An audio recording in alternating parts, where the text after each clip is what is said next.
G'day guys, welcome to another layout.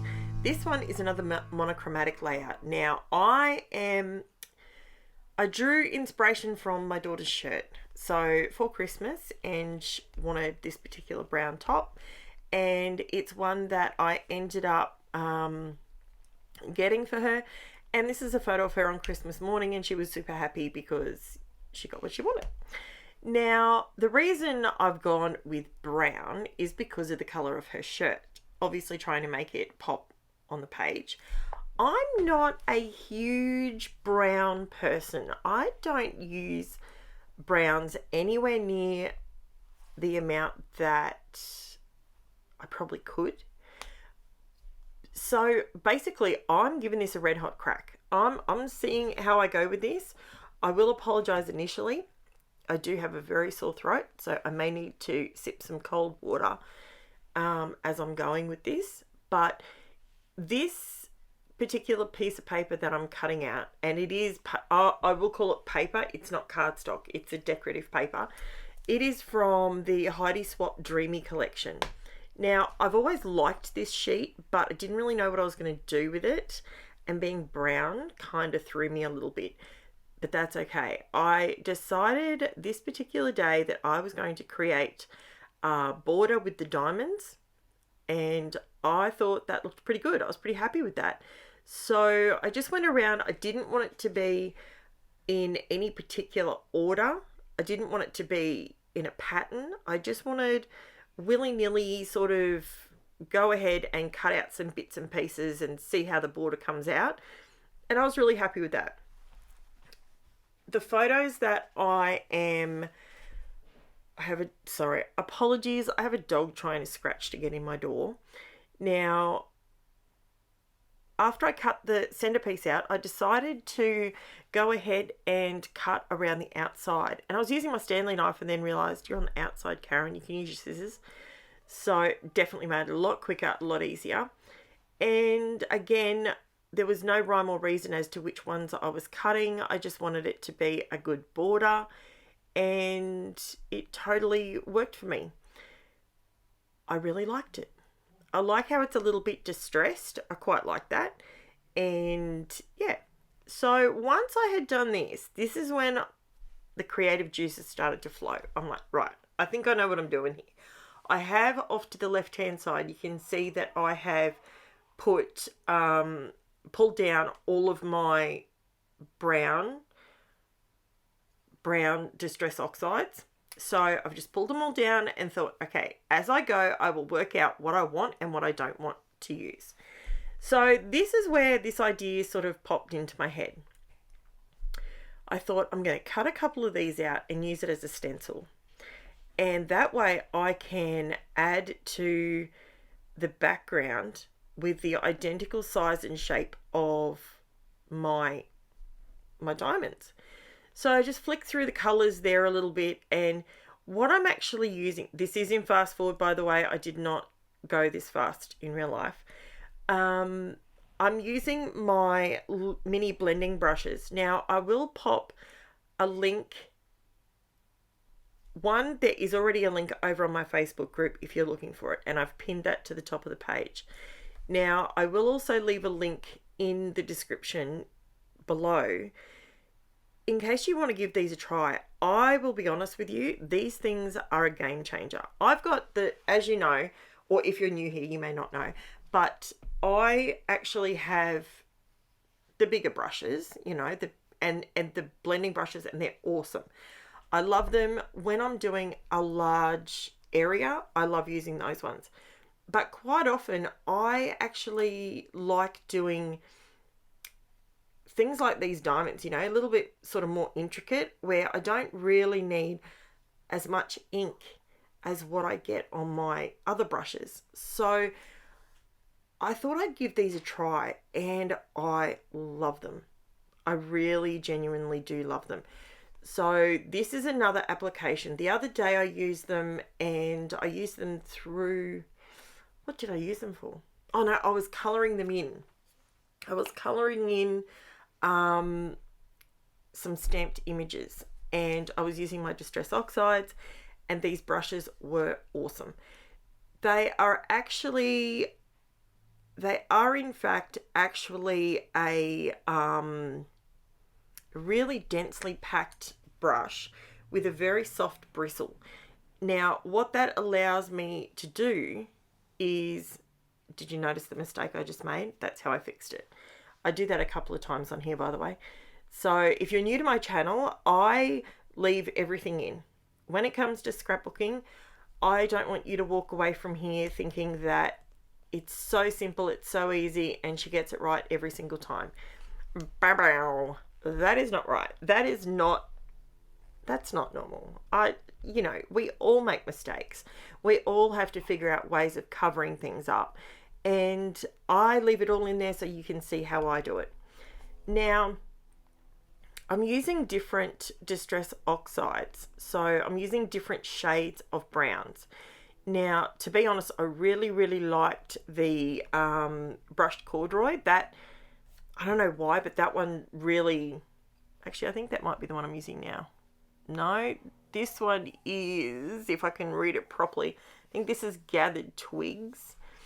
So all I'm doing is sort of making the points of the diamond a little bit darker and leaving the center like just very, very lightly. And I think it makes a really good effect. And believe it or not, as I go around and as I'm doing this, and I did this very slowly, I will be honest with you, this one, I was really enjoying it, but two, I took my time and I really sat back and looked at what I was doing, because I think if you go too far, then you've kind of lost the point of cutting the center of it out. So I very much just took it very, very slowly and added different shades of browns to the white background. So, and I think it turned out, let me know what you think, if you think it worked or if it didn't. I probably could have cut this piece of, this piece that I'm using to stencil with, I probably could have cut it down a bit smaller, but the reason I left it the length that I did is because, or the size that it is, it's so I can line up the existing diamonds with the ones that I've cut out, so that they're sort of falling into the same line, if that makes sense. It was so easy, guys. It was so easy. And if you don't like diamonds, you could do this with any shape. It does not matter. You could do it with circles, you could do it with diamonds, you could do it with squares, triangles, love hearts for Valentine's Day. You could do it for absolutely anything. Do you have to do brown? No. You could do any ink, watercolor. You could do this, believe it or not, you could do this with a dry brush technique with acrylic paint. You could do this with metallics and make this just shine and gleam off the page. You could have a floral border and have a floral stencil through the center. You could do it like that. There is so many different ideas, and truly it's awesome. It is a really, really good, and I've said this a few times, it's quite cathartic when you have an idea in your head and then it sort of starts coming to fruition. And this is the turning point, guys. This is when I went, and I say this to you all the time, but if you're new here, I've never said it to you, so I'm going to say it again. Always, when you think it's looking really good, wow, it's looking awesome, take it one more step. Just add a tiny bit more. And that's the difference between a good layout and wow, that looks amazing. Why is it amazing? Because you've been game enough to go one more step. And that really does. See how I'm stenciling these next to each other? I was a little bit cautious at the beginning, and I didn't want to do that because I thought that it would, if I didn't line it up properly, I'm going to wreck it. Like, what am I going to do? Like that one. See, it wasn't quite lined up, but that's okay because that's where I'm putting the photos. And that's why I started doing those in the middle, because I thought if I can cover it if I need to, but I really like having the two distress inked diamonds next to each other. That looked, I think it looks awesome. I think it's fantastic. So I basically keep going, and this is the hardest part of the layout, to be completely honest with you. Why is it hard? Because I'm trying to line the diamonds up properly, and that's when I realized that when I put the tea dye ink, so I used every single brown distress oxide that is available to anybody. I used everything from, I used walnut stain, vintage photo, frayed burlap, tea dye, gathered twigs, brushed corduroy, and ground espresso. Now, that sounds like an insane amount of brown to be on any layout. And you know what? 99.9% of the time, I would agree with you 100%. But I think at the end of this, you may agree with me that it actually worked. And it's brown, and it's a girl layout. Go figure. There's the mic drop moment. It's a layout for a girl using brown. Now, I know what you're thinking. Like, really, Karen? Like, but that's who Ange is. Ange is, she's not a floral person. She does not like floral patterns. She's a 14-year-old teenager, and this is gold. See how I'm barely touching, and see how I've got some of these diamonds, and see how they're like a watermark on there. Game changer. That worked beautifully, absolutely beautifully. I was really, really happy with it. So sometimes you just need a couple of those in the background, and it just takes it to another level. I love it. Now, when I'm talking about Ange, she's a go-getter. She is very strong-willed. She has had a lot of things to overcome in her life, and her short life so far. And she just takes it all in her stride. And this is where I decided that I would get the ground espresso and actually go over some of the dots on the border. Excuse me. They're not dots, they're diamonds. Oh, I have a red raw sore throat. I apologize for coughing. Yeah, so I'm just going over some of the brown ones with the ground espresso. No, this one's ground espresso. The other color I was using was probably walnut stain, and just to give that difference. And it was, so if you go back probably before I put anything over the outside border, I was starting to feel like it was finished, like it was done. But this is what I talk about, taking that next step. Just go one step further. And it takes the layout from, yeah, okay, to, wow, that looks really cool. How did she do that? And that's what I urge you guys to do. Especially those of you that don't use mixed media very much at all. All I'm using on this one is ink and a little bit of foam. A little bit of foam. Do I use foam? Yeah, I do. I put a little bit behind the photos. The reason I did put a little bit behind the photos, see, I just love how that turned out. See, I do have the larger brush, the larger foam applicator, but I don't use it very often. I don't know why, but I guess I just don't reach for it very often. But when you're going around the edges of photos, I didn't want to photo mat these on another brown. I wanted to just use the inks and get them to sing. Basically, that's what I'm trying to do here. I'm bringing it to the next level. And that's when I forgot. That's when I forgot that I was actually didn't trim the edges of it off. And it's 12 by 12, but everything, if you know anything about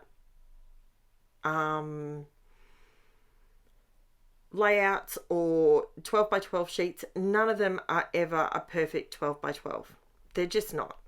So I use my trick using my grid on my mat underneath to line up my photos so that the two outside photos are in the same line and it's all square.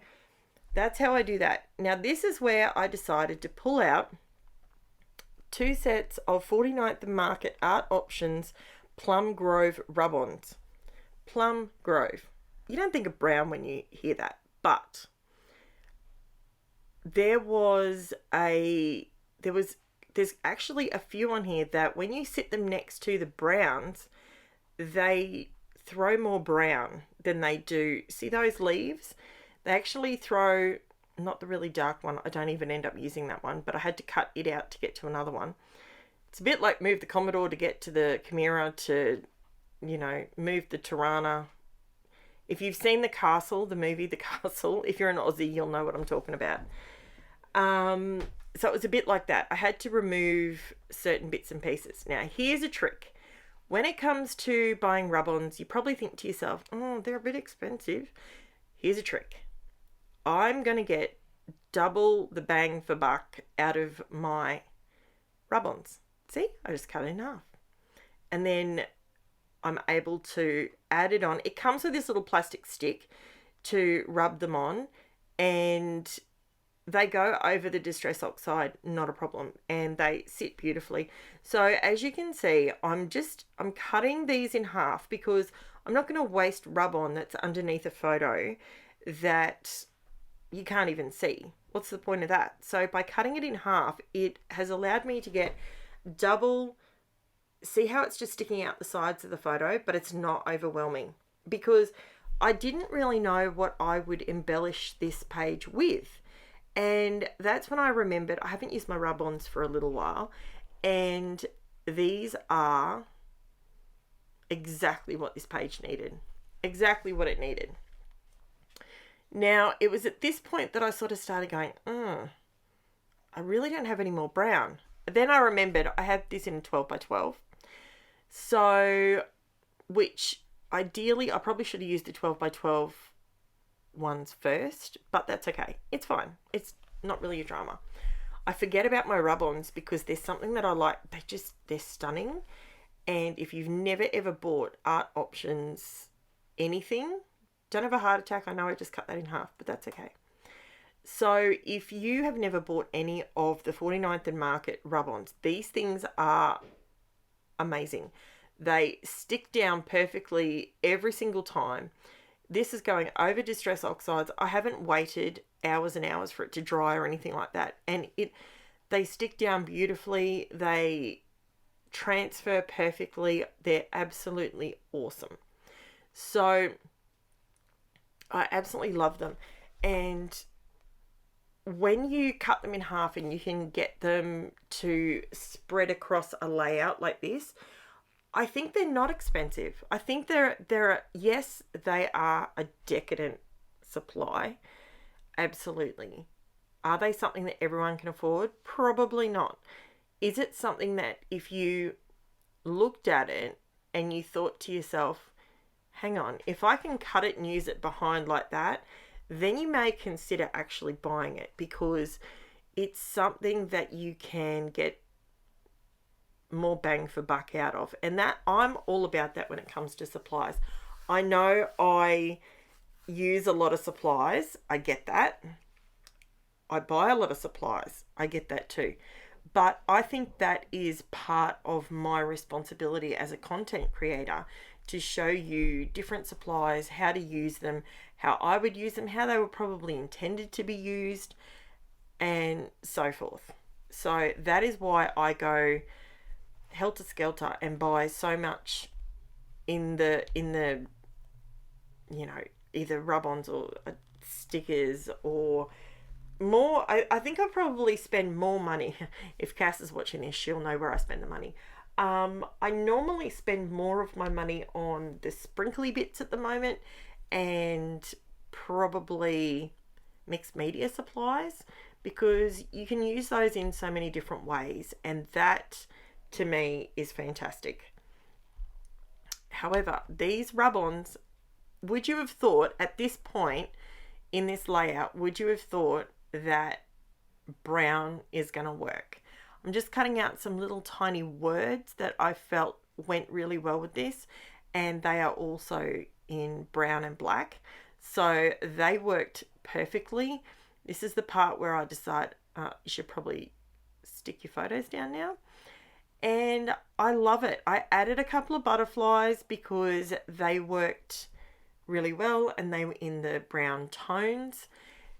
Not all of the butterflies in that collection are brown, they're mauve and a bit of a plum color.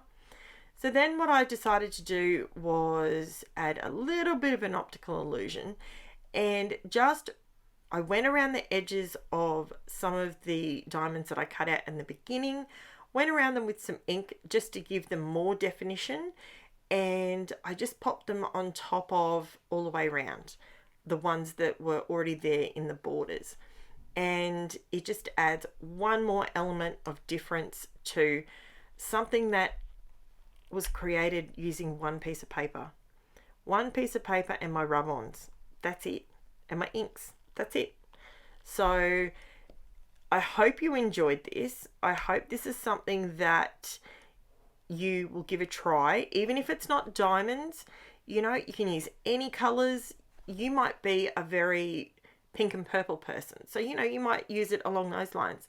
But I love doing monochromatic layouts, and to be honest with you, I've never ever really done them, and I absolutely love how they're turning out. So it is fantastic. Now I did go through and I found some brown, I put some of these brown enamel dots down because I'm trying to use them up, but this is going to sound stupid, but they were too bubbly, they were too lumpy, and I actually went through my enamel dots because I remembered, hang on, I have some others that I can't remember the company that they're from, because as you can see, I separated everything thinking that would be a great way to store them. And the problem was, by me doing that, I did that like 12 or 18 months ago, and unfortunately I no longer have where I got them from. I don't even have the brand of them, but I remembered I had these brown hexagons and circles, and that's what I ended up putting down. The hexagons, I think it was more the circles that were sort of throwing me off a little bit, and they were a bit too domey. So this is exactly, this is finished. So I hope you enjoyed this. Let me know below if you're going to give it a try, if you would now consider buying the 49th and Market rub-ons. Now you've seen them used slightly differently, and I will be back tomorrow with another layout just for you. Thank you so much for watching. Please like, subscribe, leave me a comment. I love all feedback, positive or negative, and or tell me how you would do something differently, because then I learn something from you as much as you learn something from me. Thanks so much for watching, guys. I'll chat to you soon. Bye for now.